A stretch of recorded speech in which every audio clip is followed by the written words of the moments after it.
Bonjour, je vous retrouve aujourd'hui pour une émission spéciale, puisque c'est une reprise de notre enquête sur Jacques Attali, publiée dans les numéros 436 et 437 de Faits et Documents. D'abord, je précise, c'est très compliqué de faire une biographie de Jacques Attali, parce qu'une profusion documentaire, c'est 45 ans de vie politique française, une profusion documentaire souvent inutile. Et les rares portraits un peu conséquents qu'on a de lui sont des portraits hagiographiques. Tu es toujours quelqu'un qui m'a intimidé. Et tu veux que je te dise pourquoi ? C'est parce que je t'ai toujours trouvé supérieurement intelligent. Et déjà à l'époque, tu étais celui qui avait sur nous une sorte de magistère incroyable. En plus, comme le note assez justement le magazine du Monde, Jacques Attali est passé maître dans l'écriture de sa propre légende, sur laquelle planent zones d'ombre et petits arrangements avec la vérité.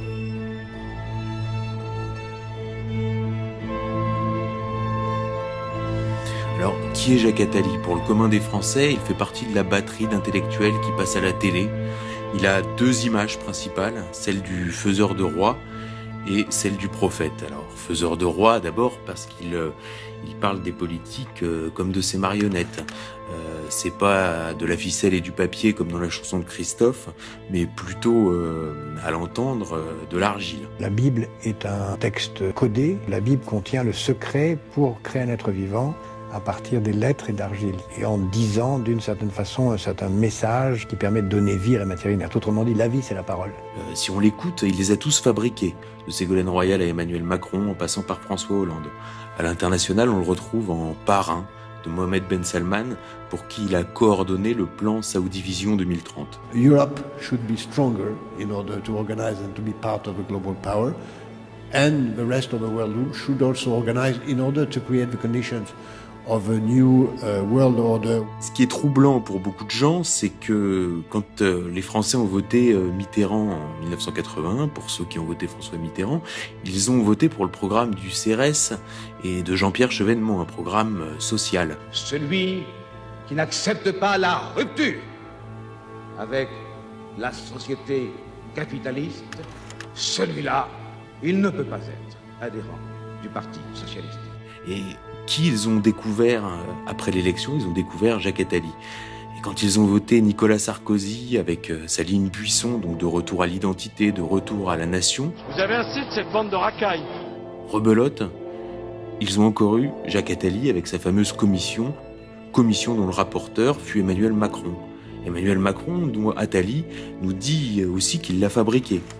Donc c'est vrai que je suis très, très proche d'Emmanuel, c'est un garçon très brillant. J'ai eu le privilège dans ma vie d'être en situation de mettre le pied à l'étrier à pas mal de jeunes. Je crois qu'Emmanuel Macron a tout à fait le talent pour être un président fiable un jour. Alors, beaucoup de gens se posent des questions sur son rôle en coulisses. C'est vrai que c'est très troublant. Beaucoup de gens se demandent quel est le secret, comment ça marche. D'autant que Jacques Attali s'est jamais présenté à des élections. Il a toujours refusé des responsabilités ministérielles, comme s'il était vraiment au-dessus de ça. C'est assez révélateur d'une chose beaucoup plus profonde, c'est que le président de la République n'a plus de pouvoir, ou beaucoup moins de pouvoir, en tout cas qu'avant, mais que les Français, et lui-même aussi, croient qu'il a toujours les mêmes pouvoirs. Alors la deuxième image qu'a Jacques Attali, c'est celle du prophète. Il est connu pour ce qu'on pourrait appeler ses prophéties. Ces jours-ci, il est encore apparu comme un de ceux qui, de longue date, avait inscrit la pandémie dans l'agenda de l'établissement d'un gouvernement mondial. Il écrivait en 2009 « L'histoire nous apprend que l'humanité n'évolue significativement que lorsqu'elle a vraiment peur. La pandémie qui commence pourrait déclencher une de ces peurs structurantes. Une pandémie majeure fera alors surgir, mieux qu'aucun autre discours humanitaire ou écologique, la prise de conscience de la nécessité d'un altruisme, au moins intéressé. Il ne faudra pas oublier d'en tirer les leçons, afin qu'avant la prochaine, inévitable, on mette en place des mécanismes de prévention et de contrôle, ainsi que les processus logistiques de distribution équitable des médicaments et de vaccins. On devra pour cela mettre en place une police mondiale, un stockage mondial et donc une fiscalité mondiale.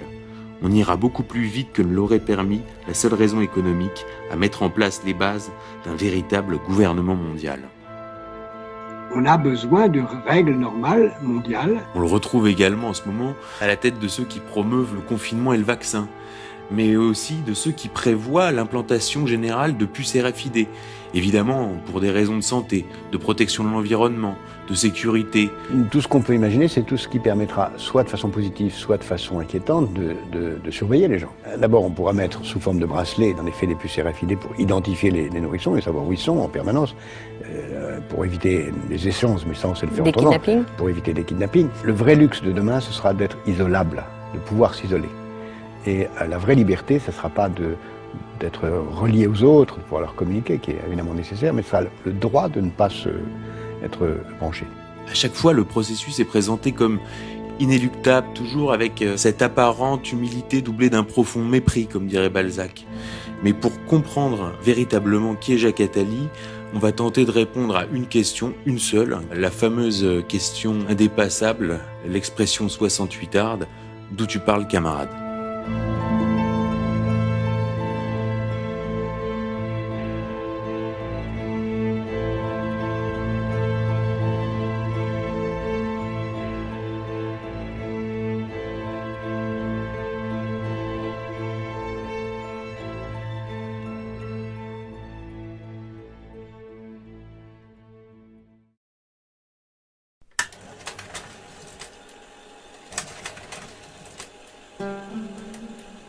D'abord, pour comprendre Jacques Attali, il faut comprendre sa vision du monde. Et pour comprendre sa vision du monde, il faut remonter dans son enfance, il faut remonter à ses origines, sans préjugés, juste en le laissant parler. On va essayer de voir ce qu'il dit de lui-même. Alors, à l'état civil, il est né Jacques-José Mardoché Attali, le 1er novembre 1943 à Alger, donc en Algérie française. Donc c'est un Français du décret Crémieux, et il est né une semaine après son rétablissement, puisque le décret Crémieux avait été suspendu par Vichy. C'est un fait historique absolument central à ses yeux, et toute sa vision de la France, de son peuple et de son histoire est surdéterminée par l'articulation et l'interconnexion entre ces deux faits historiques que sont Vichy et l'Algérie. Je tiens à préciser que c'est absolument pas spécifique à Jacques Attali d'ailleurs, et c'est très très général dans le Landerneau parisien. Et c'est par haine non seulement des pieds noirs, mais aussi des Arabes musulmans qu'il a abandonné l'Algérie comme il l'a fait. Dites-vous bien que De Gaulle, mais oui! Mais non, il abandonne l'Algérie parce que, ça nous coûte trop cher, deux, parce qu'il y a un vrai problème démographique. Eric, en France, il y a deux trucs. C'est Vichy et l'Algérie. Toute l'histoire du XXe siècle. Les trucs dont on est supposé ne jamais parler. Tous les dîners se terminent toujours par ça.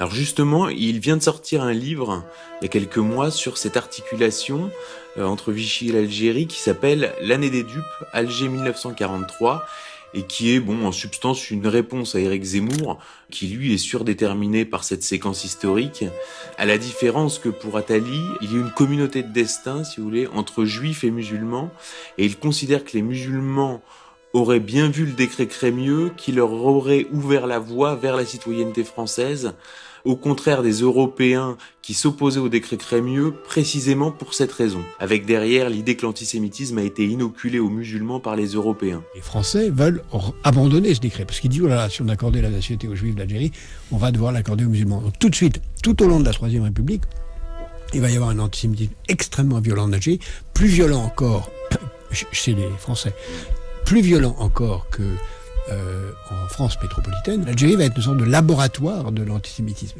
Beaucoup de lois antisémites ont été appliquées en Algérie avant de l'être en métropole. Et même certaines lois de Vichy ont été demandées par les Français d'Algérie. Côté prophétie, on peut quand même remarquer que la sortie de ce livre, qui est une charge violente contre le maréchal Juin, donc la sortie de ce livre a justement coïncidé avec la destruction de la stèle du maréchal Juin, place d'Italie à Paris, par un commando de soi-disant Black Bloc. Donc ça c'est une parenthèse, mais qui a son intérêt. De toute façon, cet acte est vandale, fait par des gens vandales, d'horribles gens, et cet acte mérite d'être condamné. Mais c'est peut-être aussi, accessoirement, l'occasion de... Oui. J'en parle longuement dans le livre. Donc comment Attali se présente ? Alors là, je vais le citer dans une interview qu'il a donnée en 2008 à 20 minutes. D'ailleurs, c'est une interview qui est aujourd'hui plus disponible sur Internet, qui a été supprimée. Il explique « Je suis né à Alger, de tradition juive, d'un judaïsme séfarade, plus exactement algérien. Mon père avait une culture religieuse phénoménale, il connaissait la Bible et le Talmud pratiquement par cœur. Ma mère était professeure d'hébreu. J'ai vécu dans une famille où la tradition était forte, sans être orthodoxe. Le choix entre la connaissance talmudique et les études françaises, lorsqu'il se posait, a toujours été pour lui, mon père, la France, c'est-à-dire la laïcité. » Alors là, faut s'arrêter sur ce que ça signifie. La France, c'est-à-dire la laïcité. Et là, pour comprendre cette expression, je me reporte à un livre très intéressant qu'avait publié Edgar Morin, qui est un ami de Jacques Attali, et qui explique très bien, parce qu'il a la même vision que Attali, et il explique très bien que la laïcité est l'inverse de la situation marane, où, je cite, « le juif subit la religion du gentil », puisque c'est ici le juif qui s'approprie la laïcité du gentil. Alors, en dehors de la laïcité, la vision qu'a Jacques Attali de la France est absolument sans appel. Alors, en 1995, dans le cadre d'un livre écrit par Guy Sidbon, qui s'appelle « Le cas Attali », il confie à Guy Sidbon « Ma structure mentale est juive. Je me consacre davantage à explorer la pensée inspirée de la Bible qu'à suivre les méandres de la philosophie occidentale. Mon temps historique est l'histoire du peuple juif, pas celui du peuple français. Être français s'arrête à moi. Ma personne est française, mon destin est juif. Avant moi, je n'étais pas français. Après moi, je ne le serai plus. » Pour figurer cette transition, les métaphores de l'oiseau de passage du nomade qui plante sa tente me paraissent les plus expressives. En hébreu, l'une des façons de désigner Dieu signifie planter sa tente. Dieu est partout où l'homme plante sa tente. En France, j'ai planté ma tente. L'histoire de France m'intéresse, mais elle m'est étrangère. Ni Louis XIII ni Napoléon ne seront jamais mes ancêtres. Mon histoire, je la trouve chez Abraham, Moïse, David, dans les mélas du Maghreb et les ghettos d'Europe centrale, à Auschwitz et à Jérusalem. Un pays, c'est un hôtel. Alors, comme c'est un pur produit de l'Algérie française, l'Algérie française, c'est son laboratoire, sa matrice, sa vision du monde s'articule autour de 3 groupes ethniques que sont les musulmans, les juifs et les européens. Je dirais que la clé et le fond de sa pensée, il l'a donné à l'événement du jeudi en 90, où il dit, je cite, « Ce qui protège encore les juifs, le sentiment anti-arabe des Français. » Sur les Européens et l'Europe, il est très sévère, voire belliqueux. Alors il y a une interview qu'il a donnée à l'été 81 dans une revue qui s'appelle Les Cahiers trimestriels Cadmos. Dans cette interview, on lui demande quelle est votre réaction quand vous entendez le mot Europe. Et là, Jacques Attali répond aucune, ou plus exactement une réaction très négative. C'est une chose qui pour moi n'a jamais existé, sauf dans l'ambition totalitaire de quelques dictateurs, Napoléon, Hitler, Charlemagne, Charles Quint.